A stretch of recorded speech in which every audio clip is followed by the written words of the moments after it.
नमस्कार। मुंबई की चमक धमक भरी दुनिया में एक सपना देखने वाला लड़का ऐसे गायब हुआ जैसे धुआं। जब उसका पता चला तो पुलिस के हाथ आए 300 टुकड़े और इस कत्ल के पीछे थी सिर्फ एक चीज, जुनून। दोस्तों, ये कहानी है 2008 की सबसे सेंसेशनल कहानी, नीरज ग्रोवर मर्डर केस। आज हम इस कहानी को मिनट बाय मिनट डिकोड करेंगे, सबूत के साथ, राज के साथ और एक असली सच्चाई के साथ।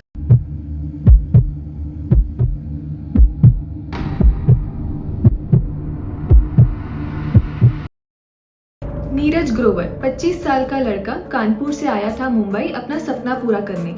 वो एक टीवी प्रोडक्शन कंपनी में काम करता था, सिनर्जी एड लैब्स।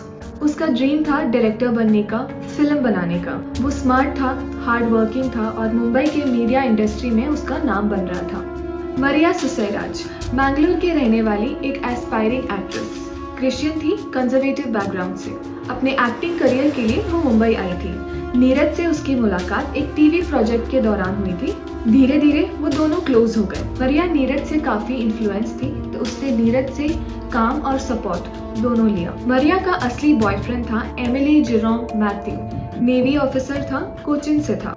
मरिया से उसका 2 साल से चक्कर चल रहा था, लेकिन एमिली एकदम ही पॉजिटिव था। मरिया का उससे किसी भी लड़के के साथ क्लोज होना उसे बिल्कुल पसंद नहीं था। 6 मई 2008 को सुबह नीरज को मरिया ने बुलाया था अपने नए रेंटेड फ्लैट में, डिलेमा हाउस, मलाड। नीरज उसकी एक्टिंग में हेल्प कर रहा था और स्क्रिप्ट सिलेक्शन के लिए भी हेल्प कर रहा था। मरिया ने उससे कहा कि तू मेरे घर आ जा और हम मिलके कुछ काम करते हैं। रात के 11 बजे एमिली जेरोम नेवी से मुंबई आता है बिना बताए और वो मरिया के फ्लैट पे डायरेक्टली जाता है। तो टाइमलाइन कुछ ऐसे बनता है, सुबह नीरज अपने ऑफिस में था, शाम को नीरज ऑफिस से सीधा मरिया के घर जाता है, उसके फ्लैट। करीब 11 बजे जेरोम मरिया के घर पहुंचता है और रात के 11:15 बजे एमिली फाइंड्स नीरज इन मरिया's बेडरूम। थोड़े ही देर में एमिली किचन से नाइफ उठाकर आता है और नीरज पर वार करता है। एक ही झटके में नीरज गिर जाता है। गुस्से में जेरोम उसे चाकू से फिर मारता है और इस तरह नीरज की जान चली जाती है। अब एमिली और मरिया दोनों ही घबरा जाते हैं।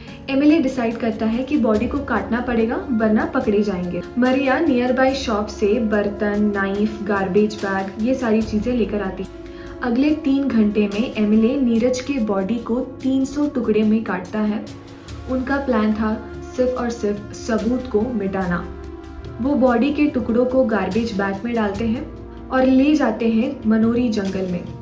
वहां जाकर उन्होंने पेट्रोल डालकर जला दिया उसकी बॉडी को। 7 मई तक नीरज घर नहीं आता है। पेरेंट्स परेशान होते हैं और दोस्तों से पूछताछ करते हैं। उन्होंने ऑफिस में भी इंक्वायरी की और फिर 8 मई को ऑफिशियल FIR लॉन्च होती है, Neeraj Grover missing case. Police सबसे पहले ट्रेस करती है नीरज का फोन लोकेशन और लास्ट टावर पिंग था मलाड। CCTV भी देखा गया कि नीरज मरिया के बिल्डिंग में एंटर कर रहा है लेकिन वहां से बाहर नहीं निकला। नेबर से भी पुलिस ने पूछताछ की और मरिया पे भी शक हुआ जब उसने जवाब ढंग से नहीं दिया। तभी एक शॉकिंग ट्विस्ट, मरिया ने अपना कन्फेशन दे दिया। नीरज का मर्डर एमिली ने किया है, मैं भी शामिल थी सबूत मिटाने में। 2008 के एंड तक मरिया और एमिली को दोनों को अरेस्ट किया गया। ट्रायल चालू हुआ बॉम्बे सेशंस कोर्ट पे। मरिया ने प्लीड किया कि मैं तो सिर्फ डर गई थी, मैं किसी को मारना नहीं चाहती थी। और एमिली कहता है कि मैं गुस्से में था, मैं चाहता था कि मरिया सिर्फ मेरी हो। और कोर्ट ने कुछ ऐसा डिसाइड किया, Maria Susairaj not guilty of murder, guilty of destroying evidence, सजा 3 साल की जेल। Emile Jerome guilty of culpable homicide not amounting to murder, सजा 10 साल की जेल। 2011 में मरिया जेल से रिलीज हो गई। 3 साल की कस्टडी ऑलरेडी हो चुकी थी। एमिली ने अपील डाली पर रिजेक्शन मिला। ये केस मीडिया में काफी सेंसेशनल बना। पब्लिक आउटरीच हुआ क्योंकि लोगों का कहना था कि मरिया को भी उतनी ही सजा मिलनी चाहिए। टीवी पे रीएनैक्टमेंट्स चले और टॉक शोज भी हुए और नीरज के माँ बाप ने बोला कि हमारे बेटे को तो इंसाफ नहीं मिला। तो दोस्तों, नीरज ग्रोवर का मर्डर एक मिसाल है। जब जुनून, पॉसेसिवनेस और ईगो कंट्रोल के बाहर हो जाता है तो वो प्यार नहीं, कत्ल बन जाता है।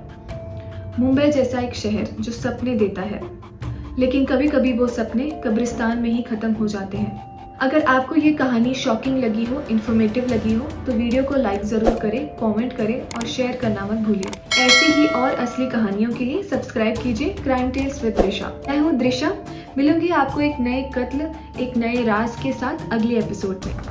तब तक याद रखिए कि सच छुप सकता है लेकिन चुप नहीं रह सकता।